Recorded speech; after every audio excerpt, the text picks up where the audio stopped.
Charles Munger interview, take one. Take one.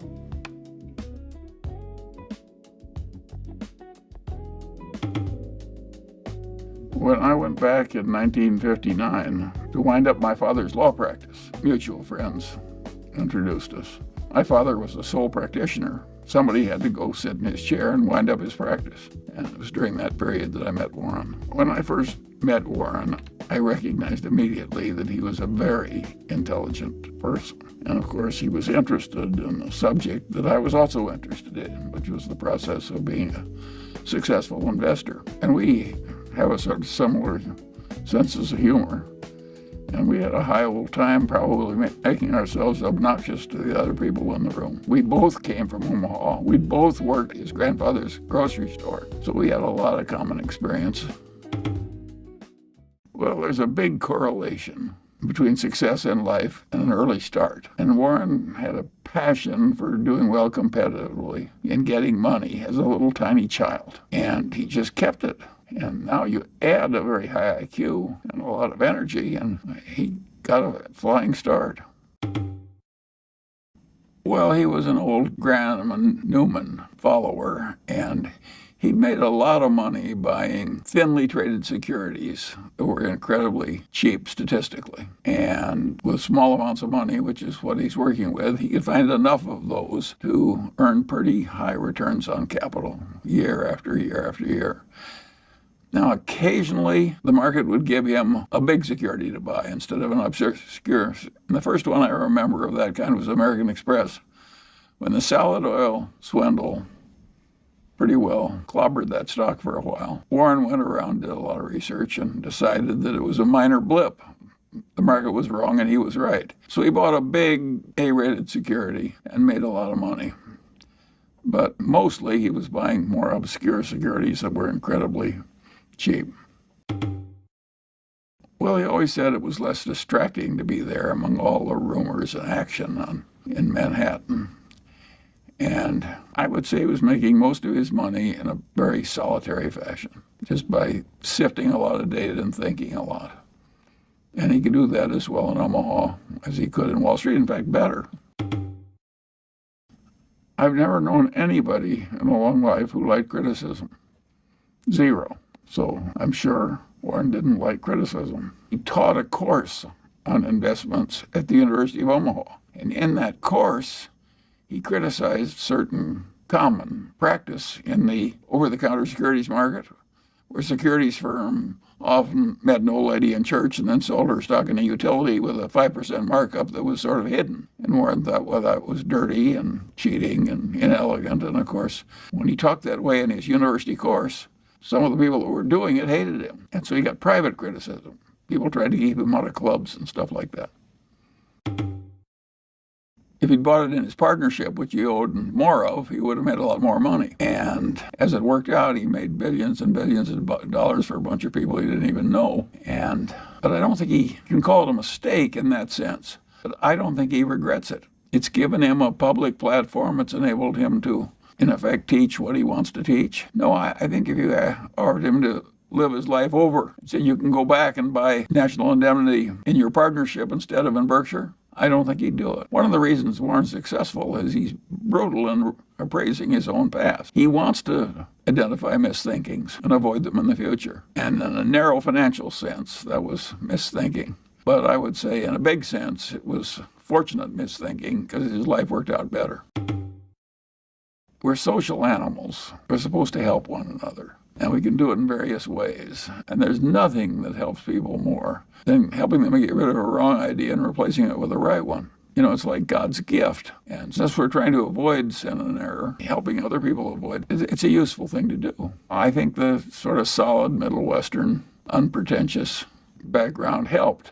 I don't think it would have helped if the Mungers and Buffetts had been at the exact pinnacle of Omaha society and been going to the fancy balls and owning the local newspaper or the local bank. I think then we might have worked out differently. Upper middle class background in Omaha, I think, helped us both. Well, Warren was very close to his father, and of course he didn't like it. But Warren soldiers on. I think it just sobered him and hurt him.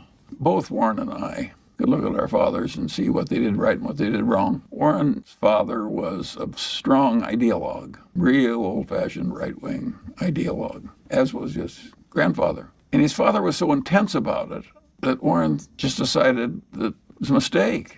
It cabbaged up your head to be that much of an ideologue. So he loved his father, but he didn't want to become that much of a true believer in anything. And so he avoided it. What happened by accident? He had that contretemps where the CEO of Berkshire Hathaway tried to cheat him out of an eighth, and he got angry and said, well, hell with you, I'll just buy more. That was a pretty silly way to behave, as Warren has recounted in retrospect. But it's what he did, and the rest is history. It happened to make his life work better, not worse. But it was an accident that he chose Berkshire Hathaway. If the chairman hadn't tried to cheat him out of an eighth on an $11 price, there wouldn't have been any Buffett-Berkshire Hathaway history. Well, he'd made so much money for so long doing what he'd been taught by Ben Graham, which is to buy these very cheap stocks. If they were cheap enough, he didn't care if it was a lousy company and lousy management. He knew he was going to make money anyway just because of the cheapness. And I always knew that would be self-limiting, that would only be available for a while and then it would go away, and that it would be easier to make money by getting into the great businesses that either had a great manager or were businesses where a fool could run and still prosper. I don't think I did anything but maybe cause Warren to go where he was going to go anyway a little faster. I don't think I changed him. I think he would have been there anyway. There was more potential for the long pull in getting in the good companies. We both wanted them cheap, but cheap good companies was the field that we shifted to. And of course, that was really important when we started to buy whole companies. We never had an argument. We just kind of roll with it easily. We never had a fight. But suppose Warren doesn't want to do something that I would have done. And suppose that happens 4 times over 40 years or something. What the hell difference does it make to me? Why should I fuss over that? And also, suppose one of us makes a mistake that the other wouldn't have made. And that happens 4 or 5 times. Why should anybody care? Net, the record is working out fine. We believe you should go at life with a certain amount of equanimity and rationality. He made millions and millions of dollars value investing in lousy companies that he bought very cheaply. Besides, it's unpleasant to watch lousy companies you don't like. It's much more fun to watch somebody you like and admire succeeding than watching some jerk kind of half mismanage some company that's very cheap. It's a better life. It's the reason we don't short stocks. Even if we could make a lot of money doing it, I don't think either one of us would bother. We'd find it unpleasant. You're crazy if you're rich to deliberately go out and do a lot of unpleasant things you don't have to. The most useful idea that Ben Graham ever had, have the mindset of somebody that was buying into a business planning to hold for the long pull, and use that mindset when thinking of stocks. Neither one of us have ever departed from that one. Warren had a long history of buying stocks below working capital per share, or hugely cheap securities. And by definition, they were all pretty lousy companies. And in Seas, we bought a really good company. In its field, it was the best in its part of California, which is pretty much all of California. And it had a wonderful product, a wonderful reputation, and so on. And it had a powerful trademark and a good culture. And we bought that and made so much money. It just was eye-opening how important these brands were. I don't think that Warren would have made all the money that Berkshire made in Coca-Cola if he hadn't bought Seas. He learned. The record of Berkshire Hathaway and the record of Warren Buffett is a record based on continuous learning. If he hadn't kept learning from every experience, the record would not be as good.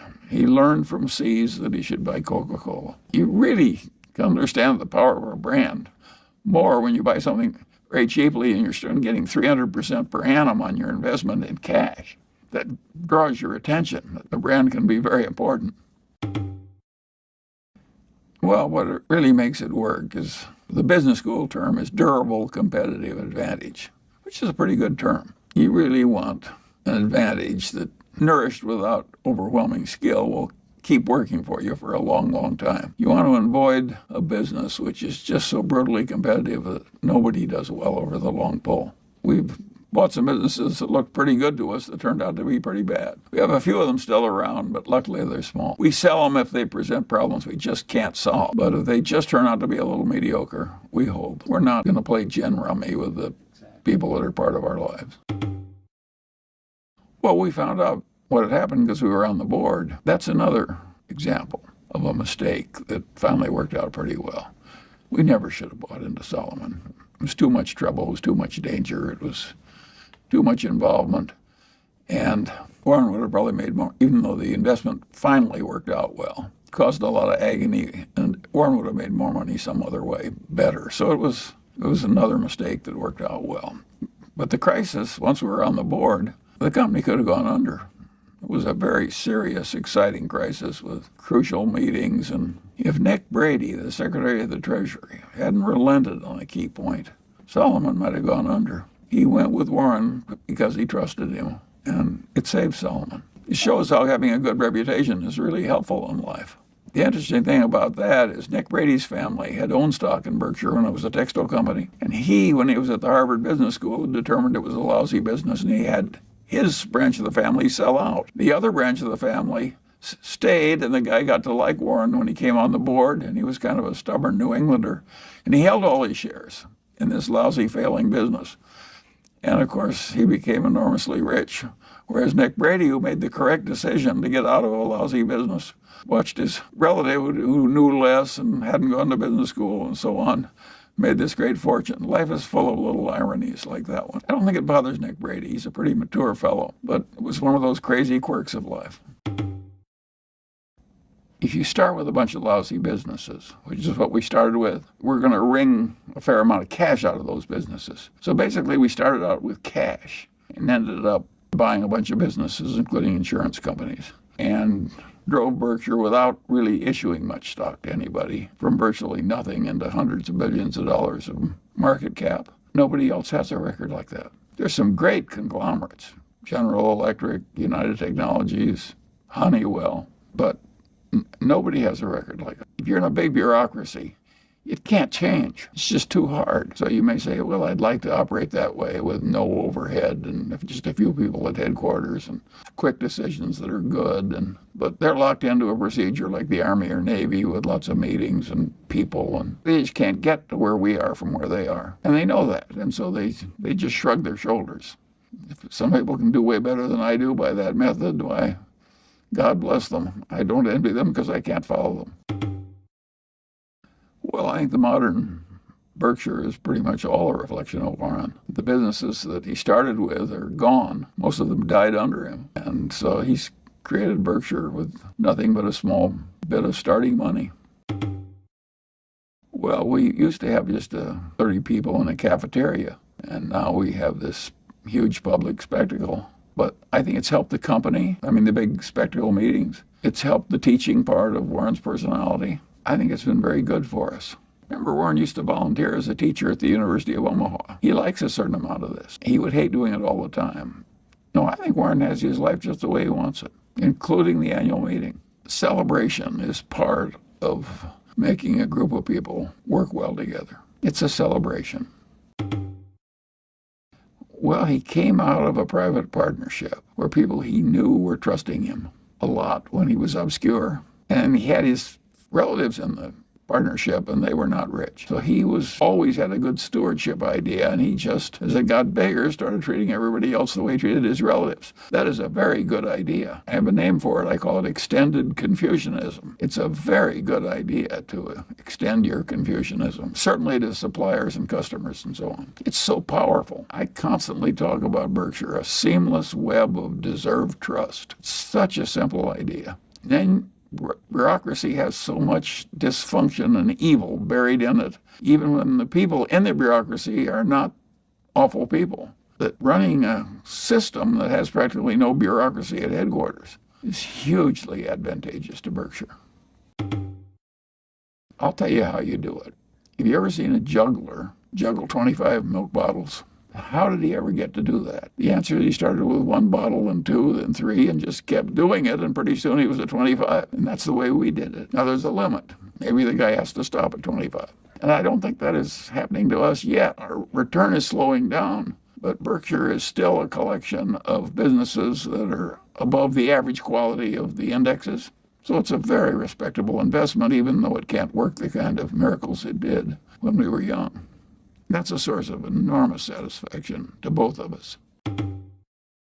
Well, I think our philosophy is basically pretty universal. I don't mean it's the only way to get ahead, because there are a lot of different ways to get ahead in a competitive, scrambling world. There are even some rogues that get ahead. I have always loved the statement of one of the popes about Cardinal Richelieu. What the pope said, if there is a God, Cardinal Richelieu has much to answer for. But if not, he's done very well. Well, there are a lot of people who succeed like Cardinal Richelieu. I don't want that kind of success, but a lot of people get it. Well, we both love the investment game. It enables you to think about a whole lot of intertwined things. And you get to watch a lot of people who are fabulously good at doing something, who are your partners. That is very pleasant. It's a lot like being on a winning football team or something. And of course, the looking for new things is a lot like hunting and fishing. So we have a way of living that has both more pleasure and more achievement in it. So why wouldn't we like it? Nobody wins the game. We're all dead in the end. You just surf along for a little while and then you lose. He likes to win at bridge. He likes to win at business. Now, he doesn't like to win at all costs. He wants to win by playing by the rules and all that. But yes, Warren likes to win. Warren is so competitive that if you watch his life, you will find that he doesn't play what he's not good at. When he got old enough so he couldn't play good golf, he quit. And he would do the same thing if his bridge skills went way down. Warren does not like to play games he's not good at. Warren has a streak of sympathy for people who are unfairly treated and get bad outcomes. It's not like he spends a lot of time with such people on a one-to-one basis, but he feels a sort of obligation to vote and help in a way that will be good for a lot of people that are way less fortunate than he is. He's more so than I am. I'm more philosophical about the inequalities of the world. And I wouldn't waste a lot of time trying to fix something that the world has had for so long. But Warren likes to vote to try and fix it. He has more of it than other members of his family. I worked for his grandfather. It was not what drove his grandfather. I give Susie some credit for that. Susie was a wonderful mate for Warren in all those early years and did him a world of good. Unconditional love and good company and loyal, just all the nice things. And Susie had all these sympathies. I give her credit for some of that in Warren. Well, you got to remember one key fact. We both of us know that we've done better by having ethics. Well, do you deserve credit for doing something you know is going to work better for you? I don't want to take too much credit since I know clearly that it helps me instead of hurts me. So I think the people who are ethical, when they know it's going to hurt them, deserve credit than people like me and Warren, who know all along that the ethics is going to help us in the end. I think partly we both like it intrinsically, so I don't think we're doing it just because it works better. But we know it works better. And so what's our real motivation? I don't think people know their own motivations. I don't think I know mine. All I know is I end up there. I know I don't deserve as much credit for it as somebody who does it when it hurts him, because I'm doing it when I know it's going to help me net over the long pole. Well, he thought it was a good business run by good people. It's exactly what we like. And I think there was a little tinge of nostalgia. It's a sort of a Middle Western company. The Burlington Railroad was very important in Omaha, always. And the Union Pacific is headquartered in Omaha. And Warren had always been an electric train fanatic when he was young, and I had electric trains. No, I think there was a little bit of nostalgia in it, too. He's always looking for foreign investments. But what he's found mostly is United States investments. It has to be a pleasure for somebody raised in Omaha to buy the Burlington Northern Railroad. It built the whole country. It changed the whole world, the railroads. We all remember them. There was a time we used them instead of airplanes. I can remember that time. And I can remember the trips on the old Pullman cars. We both liked it. But we wouldn't have bought it if the numbers hadn't been good. By and large, it's all been pretty pleasant, and we've had ups and downs. I have never heard Warren complain about a downdraft. I've never heard him indicate that he regards the world as being unfair to him, even when Susie died, which really shook him up, for quite a while even. But he never complained. He never thought the world was being unfair when they took her away. Some people just naturally complain, and other people are just naturally put their head down and sail through it, soldier through it. Warren and I believe in soldiering through without too much fuss. I have the theory that the dumbest thing you can do in life is to ever feel like a victim. And any politician that makes people feel like victims, I automatically dislike. I never saw any good to come of feeling like a victim. Even if you are a victim, I think it's a mistake. The Chinese were living in poverty, subsistence agriculture, real poverty, hundreds of millions of them. They worked their way out of poverty. And look at them now. It's so much better to use the Chinese way. They just soldiered through and worked their way out. Well, I've always had the idea that if you pretty much knew all the obvious things you should know in pretty much all the disciplines, and used that knowledge routinely and didn't go crazy or irrational or into anger or resentment or a lot, that it would work very well. And so naturally, I've operated that way all my life. It was my way of getting ahead. I didn't get ahead by specializing. I got ahead by knowing the big ideas in all the disciplines. That works if you're a wide-ranging investor like me or Warren. It's not the way for most people to get ahead. And so we were very lucky to have the outcomes we did. I don't think either of us deserves huge credit for what happened. We're in the right place with the right family values, the right temperaments, and I'm sure we had some favorable breaks. I was lucky in that my grandfather Munger really believed down to the soles of his feet that rationality was a moral duty. It's just the way he was put together. So it was very easy for me to pick up that idea. But even for people with prepared minds, we had better results than Erdo Common. So there was some luck in it. Amazing how you can go through a modern textbook in psychology, whole damn 1,000 pages, and in a subject that's been worked over by generations of academicians. You will not find people talking about the way that when you combine 4 or 5 psychological tendencies at once, you get a Lollapalooza effect. But it's a hugely important idea. And I don't know why a whole academic subject, I think the reason they ignore it is it's hard to do their little experiments that prove it. Listen, Berkshire is a Lollapalooza effect. There are several factors that intertwine, all moving in the same direction. Both of us prefer to make our money in association with people of merit. But if a marketable security was available in gobs on a horrible, mispriced basis in some lousy business, I think we might still buy it. But things are cheap enough, it sets the juices running. I'm not sure we're right to do that, but I think we might do it. It hasn't happened in a while. So we tended to drift out of it. But would we ever go back in? Well, Warren did those derivatives where he sold puts on the indexes. I think we'll make lots of billions of dollars out of that very easily. I think both of us believe the world would be better off without those derivative markets. But if they're there and it's mispriced, we act. They're for sale, it's a public market. There's no dishonor. If you ask me as a voter, if I would vote the derivative markets like that one out of existence, I'd do it tomorrow. And Warren wrote the best and only letter when the options exchanges were allowed. He wrote a letter of objection. It was like the only letter. You really ought to dig that out and print it because it's so right. And it was so early and nobody else was saying it. So anything about Buffett, ought to go back and get his letter about the derivatives in the option market. He said we don't need these. Even when 2007 came, nobody dug it up and played it up big. But you can do it. Probably should.